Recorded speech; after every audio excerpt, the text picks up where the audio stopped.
வணக்கம். அண்ணாமலை தலைவர் பதவியை எடப்பாடியால் ஒன்றும் செய்ய முடியவில்லை.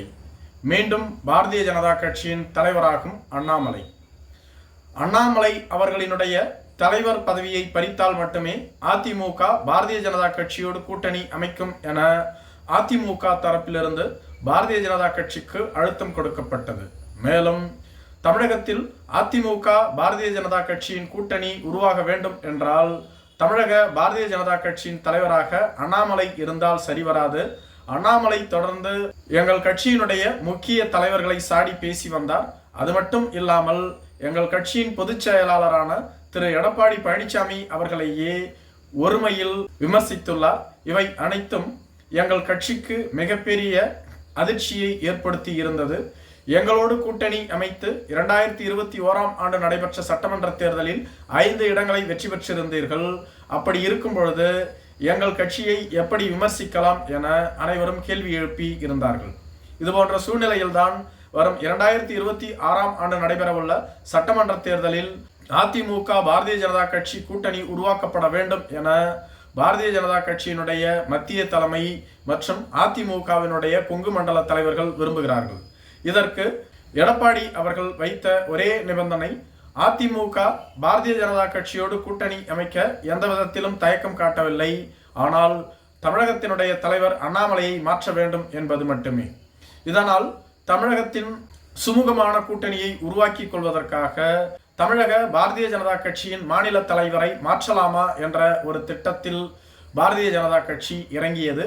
இதற்காக ஆலோசனையையும் மேற்கொண்டிருந்தது. ஆனால் அண்ணாமலை தான் தொடர்ந்து பாரதிய ஜனதா கட்சியின் தலைவராக தொடர்வார் என்று மத்திய அரசு மற்றும் மத்திய பாஜக தெரிவித்து விட்டதாக கூறப்படுகிறது. அண்ணாமலை அவர்களின் பதவி காலத்தில்தான் தமிழகத்தில் பாரதிய ஜனதா கட்சி எழுச்சி பெற்றுள்ளது.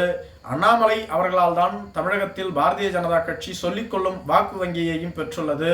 அப்படி இருக்கும் பொழுது அண்ணாமலையை ஏன் மாற்ற வேண்டும் என்றும் பலர் கேள்வி எழுப்பி வருவதாக கூறப்படுகிறது.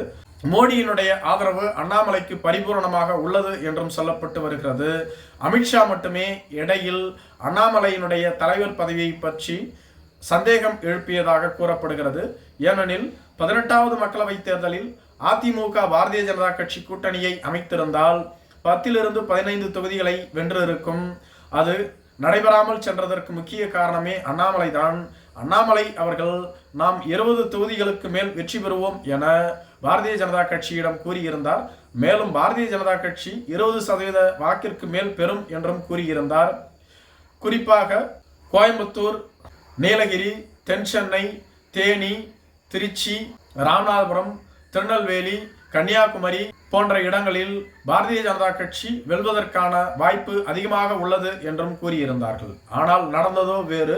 பாரதிய ஜனதா கட்சி எங்கும் வெற்றி பெற முடியவில்லை. திமுக போட்டியிட்ட 40 தொகுதிகளிலும் வெற்றி பெற்றிருந்தது. இது அதிமுக கூட்டணிக்கும் சரி, பாரதிய ஜனதா கூட்டணிக்கும் சரி மிகப்பெரிய அதிர்ச்சியை ஏற்படுத்தி இருந்தது. எனவே இதே போன்று வரும் தேர்தலிலும் வெற்றியை கை நழுக விட்டுவிடக் கூடாது என்பதில் பாரதிய ஜனதா கட்சியும் அதிமுகவும் உறுதியாக இருப்பதாக கூறப்படுகிறது. பாரதிய ஜனதா கட்சியினுடைய தலைவர்களாக வானதி சீனிவாசன், நயினார் நாகேந்திரன் போன்றவர்கள் தொடர்ந்தால் அதிமுகவோடு கூட்டணி பேச்சுவார்த்தை நடத்தவும், அதே போன்று மற்ற கட்சிகளோடு கூட்டணி பேச்சுவார்த்தை நடத்தவும் வசதியாக இருக்கும். அண்ணாமலை அவர்களோடு அதிமுக தலைவர்கள் சுமூகமாக பேச முடியாது என ஒரு சில நிபந்தனைகள் விதிக்கப்பட்டுள்ளது என்பதை கருத்தில் கொண்டு பாரதிய ஜனதா கட்சியினுடைய தலைவர் பதவியை கைப்பற்றுவதற்காக வானதி சீனிவாசன், நயினார் நாகேந்திரன், தமிழிசை சவுந்தரராஜன் போன்றவர்கள் முனைப்பு காட்டினார்கள். ஆனால் மத்திய பாரதிய ஜனதா கட்சியோ அண்ணாமலையை மாற்றும் திட்டத்தில் இல்லை என்று கூறிவிட்டது. எனவே மீண்டும் அண்ணாமலை தான் தமிழகத்தினுடைய தலைவராக இருப்பார் என்பதில் மாற்று கருத்தில்லை. அதே சமயத்தில் அதிமுக பாரதிய ஜனதா கட்சியோடு கூட்டணியை வைக்க வேண்டிய கட்டாயத்தில் தான் உள்ளது. பாரதிய ஜனதா கட்சியின் கூட்டணியை நிராகரித்தால் அதிமுகவிற்கு இரட்டை இலை சின்னம் கிடைக்காது. மேலும் ஐடி ரைடுகளும் தொடர்ந்து அதிமுகவினுடைய முக்கிய அமைச்சர்கள், அவர்களது உறவினர்கள் வீடுகளின் மீது ஏவப்படும். இதனை கருத்தில் கொண்டு எடப்பாடி பழனிசாமி இதற்கு பாரதிய ஜனதா கட்சியின் கூட்டணிக்கு ஒப்புக்கொள்வார் என்று கூறப்படுகிறது. நன்றி.